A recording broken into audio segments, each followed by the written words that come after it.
নমস্কার নমস্কার নমস্কার। অনেক দিন বাদে, বলা ভালো অনেক মাস বাদে হাজির হয়েছি আবারও একটা নতুন বেড়াতে যাওয়ার ভিডিও।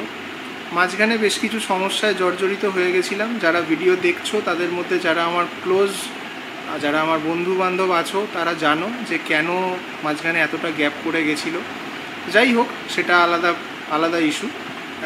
এখন মোটামুটি সব কিছু চলছে ঠিকঠাক, ব্যালেন্সড ওয়েতে চলছে। তাই আবারও একটা প্ল্যান করে ফেলেছি। আর ভিডিওর টাইটেল দেখে নিশ্চয়ই বুঝতে পারছো, আবারও পাহাড়। কলকাতা টু শিলিগুড়ি টাইটেল মানেই নর্থ বেঙ্গল মানেই পাহাড়, আর পাহাড় মানেই আমার বেড়াতে যাওয়া। কারণ আমি সমুদ্র ভালোবাসি না এই কথাটা বলবো না, সমুদ্র ভালোবাসি, বাট যেতে খুব একটা ইচ্ছা করে না। হাতে 3-4 দিন সময় পেলে মনে হয় পাহাড়েই যাই। কারণ ওটা আমার কাছে একটা কি বলবো অন্য জিনিস। মানে পাহাড়ে গেলে আরও 3-4 মাস কাজ করার অক্সিজেনটা সংগ্রহ করে নিয়ে আসি আর কি। ব্যাকপ্যাক সব হয়ে গেছে, এইখানে সব প্যাকিং করে রাখা আছে। খুব বেশি লাগেজ আমরা করিনি, কারণ পাহাড়ি রাস্তায় বেশি লাগেজ করাটা কখনোই আমার বাঞ্ছনীয় মনে হয় না। তো চলো আস্তে আস্তে যেতে যেতে কথা হবে। আসছি বাবা। শোনো মা, একটু হাতটা দে। শোনো মা, টাটা। শোনো মা, মন খারাপ করিস না, ঠিক আছে। টাটা টাটা টাটা বল, টাটা বল। আমরা পরে যাব। আসছি, কবি আসছি মা, আসছি। হ্যাঁ, তো বেরিয়ে পড়েছি আমরা দুজন। এখন ঘড়িতে বাজে এখন ঠিক বিকেল 4:30, 4:38।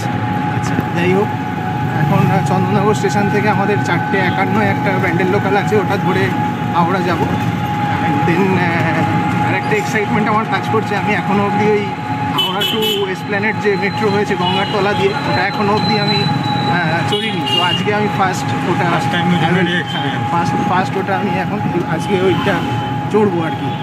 সেরকম একটা ইচ্ছা আছে। কিন্তু বাকি টিম মেম্বার আজকে যারা আছে তাদের সবার সাথেই হাওড়া স্টেশনে গিয়ে মিট করবো। তারা অলরেডি ট্রেনে এখন বোধহয় হাওড়া ঢুকছে। আমি একটু পরেই যাব ঠিক করেছিলাম। যাই হোক, চলো দেখা যাক।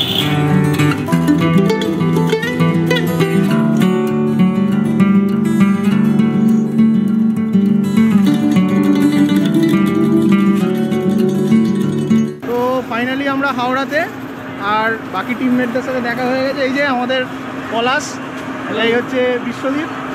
একে বিশ্বদীপ আমি এখন নাম ধরে ডাকছি, কিন্তু আমার এখন স্যার বলে ডাকা উচিত, ঠিক আছে? আমার স্যার, ঠিক আছে? সেটা আমি পরে বলছি কেন স্যার বলছি। আর রিজু তো আছেই, ফোনে ব্যস্ত, বাচ্চা ছেলে তো এখন ফোনে বেশি ব্যস্ত থাকবে। যাই হোক, চলো আমরা যেটা বলছিলাম যে আমাদের মানে আমরা সবাই, তোরা কেউ মেট্রোতে গঙ্গার তলা দিয়ে আমি এই প্রথমবার, আর রিজুও প্রথমবার, ওর সেকেন্ড টাইম। তো যাই হোক, সেটার জন্য আমি প্রচণ্ড এক্সাইটেড, কারণ আলাদা করে তো মেট্রো চড়তে আর বাড়ি থেকে কলকাতা বা হাওড়া আসা হয় না। তো এই সুযোগে আমরা একবার গঙ্গার তলা দিয়ে মেট্রোটাও চেপে নেবো। চলো যাওয়া যাক। রিজু চ।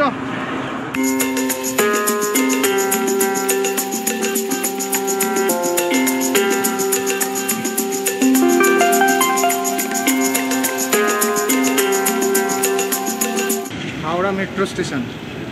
সবাই এই হাওড়া মেট্রো স্টেশনে এসে ভিডিও করতে ব্যস্ত, কারণ ঠিক আছে, যথেষ্ট এক্সাইটিং একটা ব্যাপার, গঙ্গার তলা দিয়ে মেট্রো।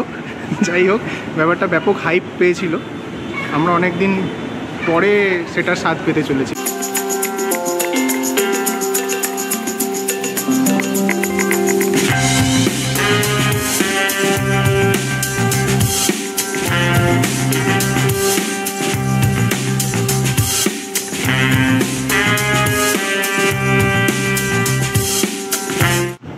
হাওড়া স্টেশন থেকে মাত্র 6 মিনিটে এসপ্ল্যানেড। এর থেকে ভালো কিছু হতে পারে না। মানে অসাধারণ এক্সপিরিয়েন্স, নতুন করে দেখাবার কিছু নেই। মেট্রো আমরা সবাই জন্ম থেকে চড়েছি।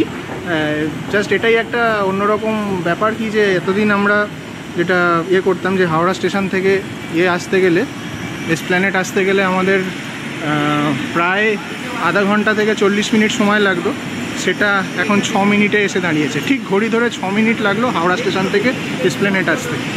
তো রিয়েলি ইমপ্রেসিং। তো এসপ্ল্যানেডে এসে গেছি। রিজু, আমাদের বাসও অলরেডি দেখছি আসছে, দূর থেকে দেখতে পাচ্ছি, একদম টাইমে আছে। আর ঠিক ঘড়ি ধরে 35 মিনিটের মাথায় আমরা কলকাতা ছাড়বো।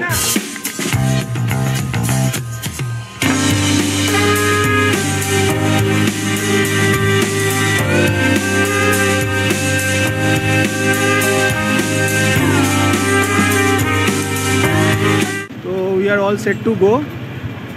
অলরেডি বাসের পেটের মধ্যে আমাদের ব্যাগ ঢুকে গেছে। এবার আমরা বাসের পেটে ঢুকে যাব, মানে বাসের ওপরের দিকের পেটে আর কি। তো যাই হোক, আমরা এখন বাইরেতে দাঁড়িয়ে আছি ধর্মতলা। বাস, এই যে আমাদের বাস, ভলভো 9600।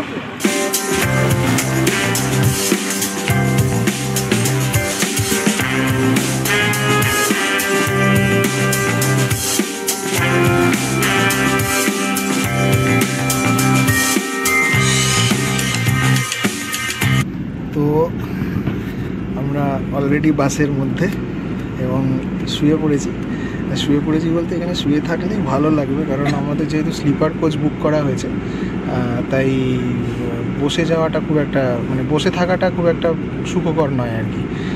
বসে থাকলে আমার মতন এই লম্বা মানুষদের একটু কষ্ট, ঘাটটা এরকম নিচু করে বসে থাকতে হবে। আর আমার ভাইয়ের ক্ষেত্রে এই প্রথম হচ্ছে ওর এরকম লং জার্নি বাসে, এই ধরনের বাসে। তো অনেকবারই করেছি। কেমন লাগছে?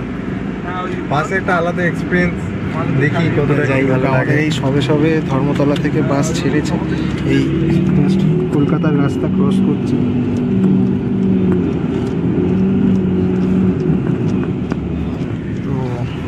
তো এই প্রসঙ্গে বলে রাখি, আমাদের এই বাসটা অ্যাকচুয়ালি লোকনাথ বাস সার্ভিসের। এটা আমাদের টোটাল 5 জনের টিকিটের ভাড়া পড়েছে 15,350 টাকা স্লিপার ক্লাসে। আর যদি আমরা সিটিং অ্যারেঞ্জমেন্টে যেতাম তাহলে সেক্ষেত্রে হয়তো ভাড়াটা একটু হলেও কম হতো। যাই হোক, অনেক দূরের জার্নি, তো আমি সবসময় প্রেফার করি যে একটু কমফোর্টেবলি ঘুরতে যেতে, আর কমফোর্টেবলি মুভ করতে। কারণ সারাদিন আজকে আমরা অফিস করে এই সন্ধ্যেবেলা এসে পুরো সারা রাত্রির ধরে বাস জার্নি, আবার কালকে আমাদের অনেকটা জার্নি আছে। কোথায় যাব সেটা তো আমি বলেইছি, ক্রমশ প্রকাশ্য। তো কালকেও সারাটা দিন জার্নি আছে, সেই কালকে রাত্রিবেলা গিয়ে হয়তো একটু রেস্ট পাবো। সেই কারণেই কি করব, আর একটু বেশি ভাড়া দিয়ে স্লিপার ক্লাস বুক করতে মানে হয়েছে আর কি, কারণ ট্রেনের টিকিট পাওয়া যায়নি, ভাড়াটা অনেকটাই বেশি। চলো আস্তে আস্তে এই বাস জার্নিটা উপভোগ করতে যাই। মাঝে মধ্যে রাস্তাঘাট একটু যদি, কারণ এই কাঁচের ভেতর দিয়ে রাস্তাঘাট খুব একটা দেখানো যাচ্ছে না, যতটা সম্ভব চেষ্টা করব দেখানোর। আপাতত কলকাতার মধ্যেই এখন বোধহয় ধর্মতলা থেকে বেরিয়ে এখন এটা এই সেকেন্ড ব্রিজ ধরবে হয়তো।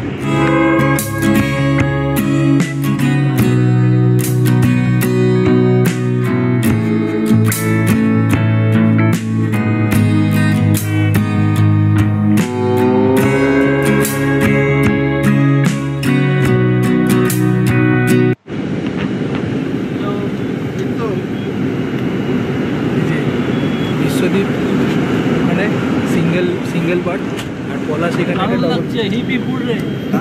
দারুণ। ওই পলাশের এক ভাই রানাঘাট থেকে উঠবে, তো পলাশ ওখানে ডবল, আমার ঠিক পেছন দিকের বাড়তে পলাশ আছে। পলাশের ভাই উঠবে রানাঘাট থেকে। রানাঘাটে এখন জানি না এই গাড়িটার হল্ট আছে কি না, তো আমরা কথা বলিনি এখনও, একবার কথা বলে নিতে হবে। তারপর তো কৃষ্ণনগরে হল্ট আছে, গাড়িটা মানে ডিনারের জন্য দাঁড়ায়, মানে শিলিগুড়িগামী, কলকাতা থেকে শিলিগুড়িগামী যে কোনো বাসই দাঁড়ায় হচ্ছে কৃষ্ণনগরে ডিনারের জন্য। তো চলো, আমাদের আরেকজন টিম মেম্বার রানাঘাটে অপেক্ষা করছে, সে যখন মানে সে এসে গেলে 16 কলা পূর্ণ হবে আর কি। কলকাতার জ্যাম পেরোতেই মোটামুটি এখন বাজে প্রায় 9টা বাজতে 10, তো প্রায় 1.5 ঘন্টার কাছাকাছি কলকাতা। ধর্মতলা থেকে বাস ছাড়ার পর এখন এই জাস্ট বাগুইয়াটি ক্রস করেছে, এয়ারপোর্ট হয়ে বারাসাত মধ্যমগ্রাম হয়ে বেরোবে, NH-34 ধরবে। তো কলকাতার যা জ্যাম, প্রায় 1.5 ঘন্টা আমরা কলকাতা থেকে বেরোতে লেগে গেছে। তো ঘুমিয়ে পড়েছিলাম। ভাই তো মোটামুটি কলকাতা ছাড়ার আগেই ঘুমিয়ে পড়েছে। এখন অনেকটা লেট চলছিল গাড়ি, কিন্তু ঘুমের মধ্যে বুঝতে পারিনি বাস প্রচণ্ড হারে টেনেছে। মোটামুটি এখন ঘড়িতে বাজছে 11:15। কৃষ্ণনগর ঢুকছি আমরা।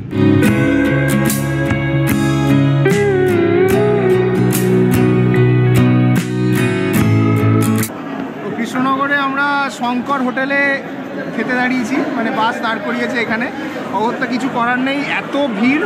জাস্ট এখানে কুপন সিস্টেম, কুপন কেটে 5 জন এখানে খেতে বসে গেছি। সব থেকে তাড়াতাড়ি যেটা পাওয়া গেছে সেটা হচ্ছে রুটি, আর এটা কি দিয়েছে, বাটার পনির। পনিরে কতটা বাটার আছে জানি না, তবে ওই আর কি পেট ভরানোর মতন জিনিস। প্রচণ্ড ভিড়, বাপরে বাপ, সব বাস এখানে দাঁড়াচ্ছে দেখুন।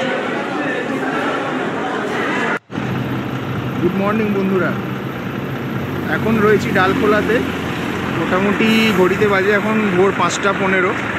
আমাদের মিনিট 5 আগেই ডালখোলাতে এই সকালবেলার কাজকর্ম করার জন্য একটা বিরতি দিয়েছে বাস। এখান থেকে আরও 2-2.5 ঘন্টা সময় লাগবে।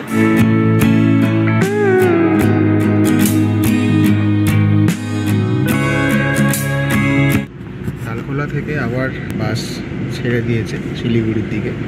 তো শিলিগুড়িগামী যে কোনো বাসই এই ডালখোলাতে সকালবেলা 10 থেকে 15 মিনিটের একটা হল্ট দেয়। এবার যেটা এখানে বলার সেটা হচ্ছে, আমি প্রায় 3-3.5 বছর পর বাই রোড শিলিগুড়ি যাচ্ছি। মাঝখানে যতবারই এসছি বাই ট্রেন এসছি। তো রাস্তার কন্ডিশন অনেক ইমপ্রুভড। রাস্তা অল ওভার রাস্তা খুবই ভালো। কোথাও কোথাও কিছু কিছু লেন ডাইভারশনের কাজ, মানে ডাইভারশন আছে, সেগুলো রাস্তার কাজ চলছে আর কি। তো সেইগুলোকে বাদ দিয়ে খুবই নমিনাল সেগুলো। আদারওয়াইজ রাস্তা খুবই এখন কন্ডিশন ভালো, কোনো অসুবিধা নেই। তো ফাইনালি সারা রাত বাস জার্নি করে শিলিগুড়ি এসে পৌঁছেছি। এখানে আমাদের পূর্ব পরিচিত একজনের হোটেল আছে, নিউ হিন্দুস্তান হোটেল, জাস্ট এই শিলিগুড়ি তেনজিং নর্গে বাস স্ট্যান্ডের ঠিক অপোজিটের রাস্তাতে ঢুকে এসে। তো আমি এখানে আগেও এসেছি, আগে থাকতে বলা ছিল। ওরা আমাদের 1-1.5 ঘন্টার জন্য হোটেলের একটা রুম খুলে দিয়েছে। আমরা সবাই এখানে ফ্রেশ হব। আমি অলরেডি হয়েই গেছি। তো ফ্রেশ হয়ে আমরা আমাদের নেক্সট ডেস্টিনেশান, যেটা অ্যাকচুয়াল ডেস্টিনেশান যেটা, সেটার উদ্দেশ্যে বেরিয়ে পড়বো, কারণ বেশি দেরি করা যাবে না। তো কোথায় যাচ্ছি সেটা জানতে ভিডিওতে চোখ রাখুন নেক্সট এপিসোডে। ততক্ষণ চলুন, যেতে যেতে আরও অনেক কথা হবে। আমাদের এখন ব্রেকফাস্ট চলছে। ব্রেকফাস্ট বলতে জাস্ট বাটার টোস্ট আর চা।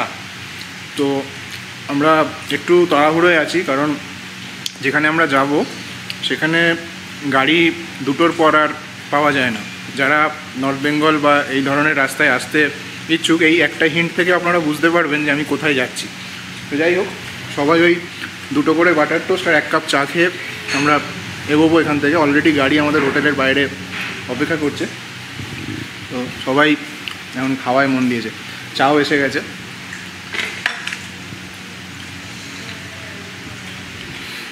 চলুন খাওয়া দাওয়া করে বেরোনো যাক।